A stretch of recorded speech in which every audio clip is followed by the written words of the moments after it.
Hello students, good morning and welcome to today's lesson. Today is Wednesday, the 5th of May 2021, and this is English Language with Junior Secondary 3.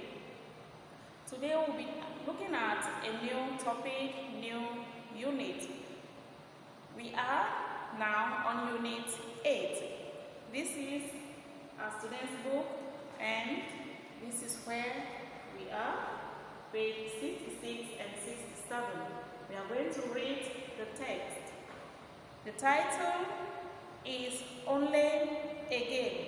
Looking at the title, we know that we'll be talking about sports in this unit. And looking at the picture, there's a picture there. You can see a picture of a boy holding out a trophy or a medal.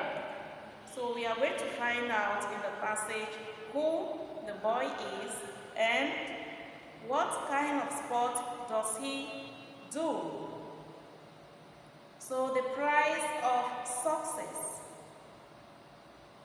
Diving in with both feet. That's the title of the text we are going to read. Diving in with both feet. Let's have a read. Who hasn't the dream of holding up a trophy or receiving a medal in front of thousands of cheering fans? The idea of becoming a sports star appeals to millions of people, but everyone knows that only few have the talent to achieve it. So when someone does manage to do it, they win the admiration of all sports fans. However, as Olympic divers Thomas Daly discovered there are two sides to sporting success. Paragraph B. Thomas Daly started diving at the age of 7, and from the beginning it was clear that he was going to be a diving prodigy. He also had the quality that turns talented people into winners. That's determination. When he was 8, he drew a picture of himself diving into a swimming pool with the words Olympic champion written underneath, and he then set about working hard to make his dream come true. By the time he was 10, he had become the youngest ever under-18 diver champion in Britain, and he won every competition that he entered. As a result of his amazing winning streak, his coach actually sent him to compete against older boys in Europe so he could experience losing. However, the plan backfired, and Thomas stood on the winner's podium at the end of all the competition he competed in. Such an excellent record was soon noticed by the British Olympic team, and in 2008, he was selected to represent Great Britain in Beijing Olympic Games. Paragraph C. Thomas will always remember the year 2008 at the age of 13. He became one of the youngest Britons ever to reach the final stages of the Olympic Games. He finished 7th in the 10-meter diving final, an exceptional performance for someone participating in their first games. Consequently, Thomas became an overnight media star in Britain. Fortunately, his down-to-earth parents protected him from all the media attention, and soon after the Olympic Games, they encouraged him to return to his normal routine of training and going to school. However, it was at school that he discovered that there was a price to pay for being at the limelight. Paragraph D. His first day back to college in Plymouth was covered by the media, and TV reports showed his classmates saying how proud they felt about him. Thomas himself even explained that he was glad to be back in a normal environment. However, once the TV cameras left the playground, jealousy provoked by Thomas' success appeared in some people's, and the Olympic stars suddenly became a victim of bullying. At first, the bullying started with people calling him names, but Thomas thought it would soon be over. However, the situation worsened, and some people started throwing things at him and emptying out their pencil case in front of the rest of the class. When the bullying escalated to threats of physical violence, his parents decided that they had to move Thomas to another school. Paragraph E. Although Thomas realized his success had caused him problems at school, he never once wished he hadn't been at the Olympics. In fact, he decided to help combat bullying by becoming a celebrity supporter of the charity Childline. Childline provides help and advice to children who are suffering from bullying, and Thomas's experience as a victim and his fame helped bring the problem to the attention of the media. Furthermore, Thomas demonstrated that his sporting talent hadn't been affected by what had happened at his old school when he became the world's #1 at the World's Diving Championship in Rome in 2009. Thomas' victory and his work for Childline made it clear that the bullies had definitely lost. So we have questions to answer. Question number 1 under read. Read the text. In which paragraph, A to E, do we read about what happened when Thomas returned to everyday life? Number 2, an organization not connected to sports. Number 3, Thomas' early career. Number 4, a sporting event that received a lot of attention. Number 5, something a lot of people would like to experience. So let's match these headings to the paragraphs. In which paragraph do we read about what happened when Thomas returned to everyday life? Paragraph D. His first day back to college. That's paragraph D. An organization not connected with sports. Paragraph E, talking about the Childline organization. Number 3, Thomas's early career is found. Paragraph B, Thomas Daly started diving at the age of 7. That's his early career. Number 4, a sporting event that received a lot of attention is found in paragraph C. And the last one, something a lot of people would like to experience, paragraph A. Now let's move to number 2. Read the text again. Choose the best answers. We have some questions for the board. Number 1. Number 1 says, although lots of people dream of becoming a sports star, what happens? We have options here to choose the best one. Not many are good enough. B, they think it's very hard. C, they don't want the fame. D, they are not interested in medals or trophy. Number 1 is answer, or option A is correct. Although lots of people dream of becoming a sports star, not many are good enough. Number 2, Thomas was sent to compete with older boys because A, he was too young to compete in Britain. B, his coach was sure he would win. C, his coach didn't want him to go to Beijing. D, his coach thought it would be a good experience for him. Option D is the correct answer.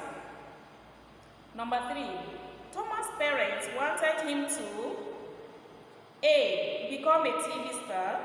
B, have a normal life after games. C, stay in China. And D, stop going to school and train all day. Option B is the correct answer. His parents wanted him to have a normal life after games. That's why they sent him back to school. Number 4. Thomas' classmates at his college told reporters A. that they were pleased about Thomas' success, B. that they didn't want Thomas back at school, C. that they were jealous of Thomas, D. bad things about Thomas. A is correct. Thomas Darling thought the bullying would soon stop, B wasn't as bad as he expected, C would be worse at another school, D only happened because of the TV cameras. A is the correct answer.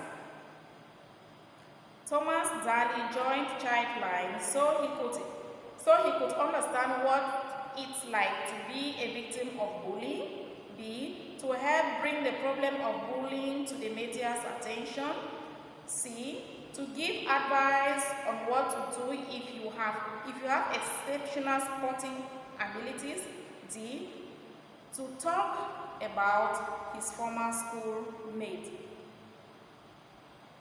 B is the correct answer, to help bring the problem of bullying to the media's attention. We also have understanding ideas. Answer the questions, look at the text and use your own words and ideas. Understanding ideas is where you have to comment. You give your comment about the passage. Number 1, do you think Thomas Daly enjoys being a sports star? Why or why not? Do you think someone who has no talent for a particular sport can be trained to do or play it well? Number 3, why do you think most countries are so keen on doing well in international sports competitions? Use your own words and ideas to answer these questions in your notebooks.